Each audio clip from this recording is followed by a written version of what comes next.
जय गुरु जी। शुक्राना गुरु जी। सारी संगत को जय गुरु जी। आज मैं आप सबको बताऊंगी कि अपने ही घर में हम गुरु जी का सत्संग कैसे कर सकते हैं।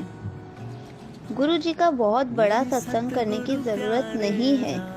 आपका जितना भी बजट है उस हिसाब से आप अपने घर में आराम से सत्संग कर सकते हैं। गुरु जी का शुक्राना करने के लिए आप सत्संग घर में छोटा सा भी कर सकते हैं। सबसे पहले आपको गुरु जी के बैठने के लिए एक सीट चाहिए। जो आप नॉर्मली घर में चेयर या सोफ़ा होता है उसे यूज़ कर सकते हैं। हमें उसके लिए एक नया चोला चाहिए या फिर कोई नया कपड़ा जो हम चेयर या सोफ़े पर बिछा सके।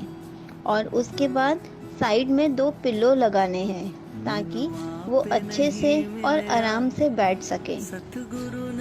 उन पिल्लो पर भी नया कवर लगाना है। ये हो गया गुरु जी के बैठने का इंतज़ाम।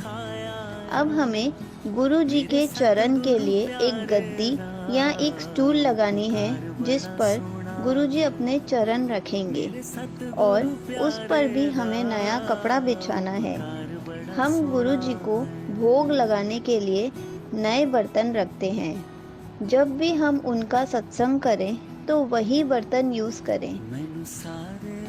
गुरु जी के नए बर्तन अलग से रखें। रूल्स के हिसाब से 2 आवर्स का सत्संग होना चाहिए, तो हमें उस हिसाब से प्लेलिस्ट तैयार करनी है। 2 घंटे शबद कुर्बानी चलती है। सबसे पहले हम वेलकम बैंड रखते हैं, फिर एक ओंकार, फिर शबद कुर्बानी और एंड में शिवजी जी की आरती और फिर सत्संग खत्म हो जाता है। सबसे पहले आपने गुरु जी को इनवाइट करना है कि गुरु जी हम इतने बजे सत्संग करेंगे, आप ज़रूर आना। बस मन में ये मत सोचना आप कैसे आओगे, हमें दिखोगे या नहीं दिखोगे।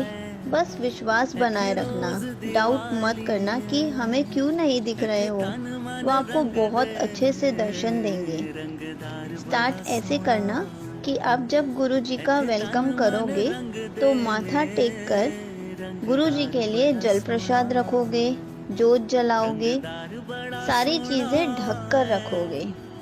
10 मिनट के बाद चाय प्रसाद और स्नैक्स रखोगे।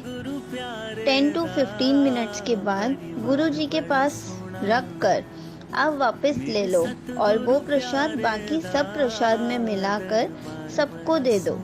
और वो प्रसाद बिल्कुल भी वेस्ट नहीं करना है, क्योंकि वो प्रसाद हमारे लिए अमृत है, दवाई है, तो वेस्ट बिल्कुल भी नहीं करना है। और अगर हमने प्रसाद में कड़ा प्रसाद बनाना है तो उसे नंगे पांव खड़े होकर और सर को कपड़े से ढककर ही बनाना है, क्योंकि कहा जाता है कड़ा प्रसाद कभी भी बिना सर ढके और चप्पल पहन के नहीं बनाया जाता। और बनाते वक्त मुंह से गुरु जी या वाहे गुरु जी या शिवजी जी का नाम लेते हुए बनाना है। ऐसे वो कड़ा प्रसाद ब्लेस हो जाता है। और गुरु जी को वो कड़ा प्रसाद दो और एंड में आधे घंटे पहले गुरु जी के लिए जो भी लंगर प्रसाद बनाया है वो प्लेट में ढक कर वहाँ पर रख दो। लाइक चपाती, सब्जी, दाल, चटनी जो भी आपने बनाया है। उसके 10 मिनट के बाद आप वो प्रसाद बाकी बनाए हुए खाने में मिला सकते हो और सत्संग खत्म होने पर आप सब लंगर प्रसाद खाओ।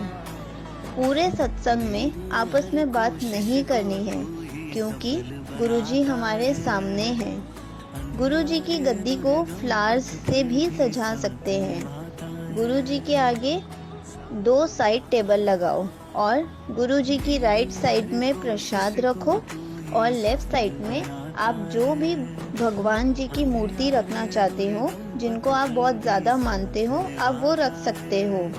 वहीं पर साथ में आपने दिया भी जलाना है।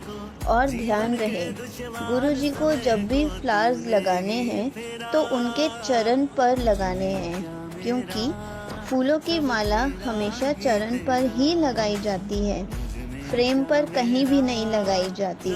और अगर हमारे पास लूज फ्लावर्स हैं तो वो हम गुरुजी के फ्रेम पर या फिर जहाँ हमने टेबल में गुरुजी का फ्रेम रखा है या सोफे पे रखा है वहाँ पर हम लूज फ्लावर्स रख सकते हैं। ऐसे आपका सत्संग सक्सेसफुल हो जाएगा। जय गुरुजी, शुक्राना गुरुजी। जरूरत बस तेरी हमको हरदम होगी, जितनी भी